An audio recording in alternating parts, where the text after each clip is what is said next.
says,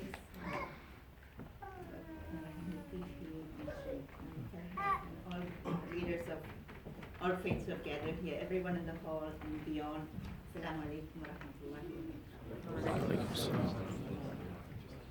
In the name of Allah the Almighty, who states, and we wanted to confer favor upon those who are oppressed in the land and make them leaders and make them inheritors. This is the Holy Quran, Surah Al-Qasas, verse 5.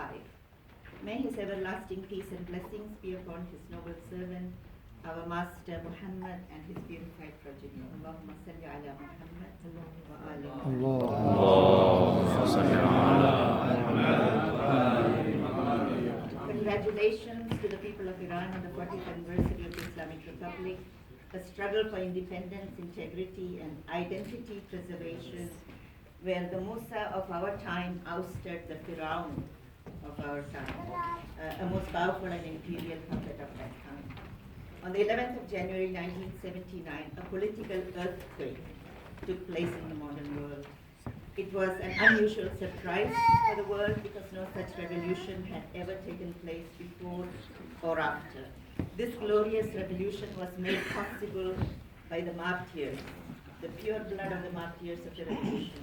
Those brave, courageous men and women who willingly gave their lives so Iran could be free.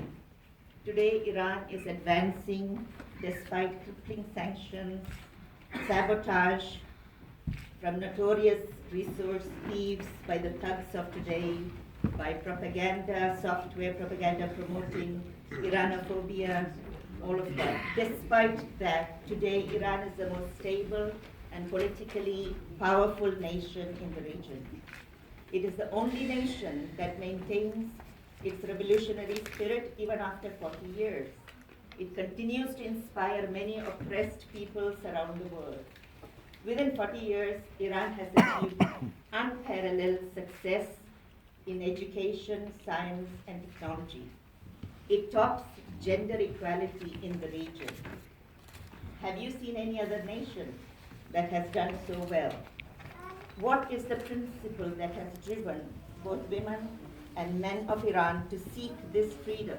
What is behind their courage and their willingness to stand up for themselves and for others?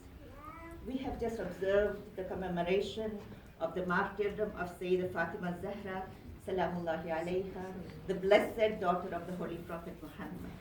Peace be upon him. Her shahadat coincided with the 40th anniversary of Iran this year. Let us perhaps reflect on Our Lady's martyrdom in a new light. This co-occurrence gives us thought. Sayyidah Fatima's steadfastness in protecting Amirul Mu'mineen Ali bin Abi Talib at all costs, including bearing the loss of her unborn child and harm to herself, shows us that trivial matters such as gender, the fact that she was a female, she stood up for her rights and for the rights of the Ahlul Bayt alayhi salam, is just assigned roles in this passing temporary world. It does not define our ability to stand up for truth and justice. It is this principle that in 1979, men and women of Iran took to the streets as they answered the call of their Imam, Imam Ruhullah Khomeini rahmatullahi alayhi, with the grand slogan of Allah is great, a testimony to truth, origin, and ultimate destination of all of us. They relied only on God for support. No one else came to support them. And the glory of Imam Khomeini is inscribed in the pure blood of the martyrs of the revolution. Iran has lost some of its finest sons and daughters for this revolution and continues to lose some of its finest people. Just a few days ago, our condolences to the Iranian nation on the loss in Zahedan of the 27 elite Iranian Revolutionary Guards Corps, as happened on the 22nd of September in Ahvaz.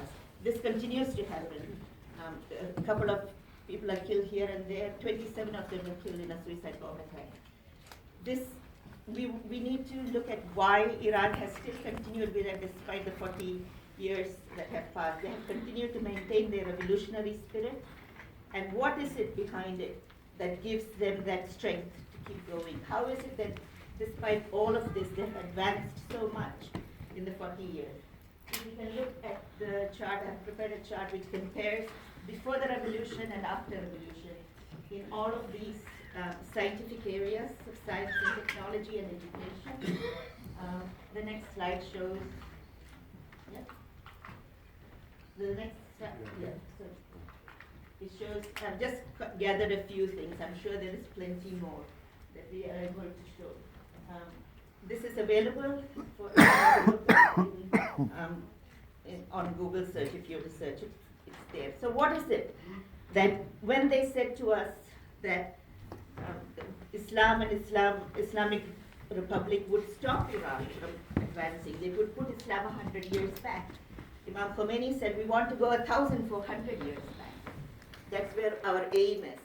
So what is it that has made Iran to do so well? What is it that has given the unparalleled success in this area when we know that independent observers are speaking of significant progress? The answer lies in Islam. Islam is a religion of science. Islam regards learning and seeking knowledge as the greatest and the most important example of good deeds. After the Islamic Revolution, the Islamic Republic has given the utmost importance to the learning of knowledge. And we can see, we can put up the chart for me. You can see the number of university students, the faculty members, the higher education. Before the revolution, there were only a few hundred, so probably a couple of thousand. These are the students and the active number of people in those disciplines of education. One of the greatest successes of the Islamic Republic is bringing together all disciplines, all its efforts to bring together people from all areas of the world. Iran is bridging the differences of friendship and interfaith dialogue with various nations.